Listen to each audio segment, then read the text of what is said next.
ഈ തിരക്കിനിടയിൽ ഒരാളെയെങ്കിലും ഞാൻ അന്വേഷിക്കുന്നുണ്ടെങ്കിൽ അത് നീയാണെന്ന് എൻ്റെ ഹൃദയം എപ്പോഴും പറയും. നമ്മൾ ആദ്യമായി കണ്ടത് ഈ നഗരത്തിന്റെ കോലാഹലത്തിനിടയിലാണ്. അന്നു മുതൽ നീ എൻ്റെ നിശബ്ദതയുടെ ശബ്ദമായി. എന്നാൽ എല്ലാ പ്രണയങ്ങളും ഒരുപോലെ ഭാഗ്യമുള്ളതല്ല ക്ഷയോതിയും. ഒരിക്കൽ നീ പറഞ്ഞില്ലേ, എത്ര തിരക്കുണ്ടായാലും ഞാൻ നിന്നെ തേടി വരുമെന്ന്.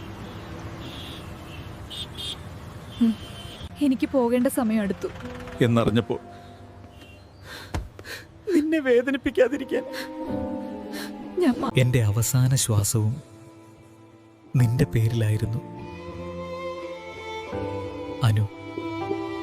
നീ വരുമെന്ന് ഇന്നും ഞാൻ വിശ്വസിച്ചു. പക്ഷേ നീ വരാതിരിക്കാൻ അനു, ഈ ശബ്ദം കേൾക്കുമ്പോൾ ഞാൻ ഈ ലോകം ഉണ്ടാവില്ല. എൻ്റെ ഈ തിരക്കിനിടയിൽ നിന്നെ തേടിയുള്ള എൻ്റെ യാത്ര ഇവിടെയാണ് അവസാനിക്കുന്നത്.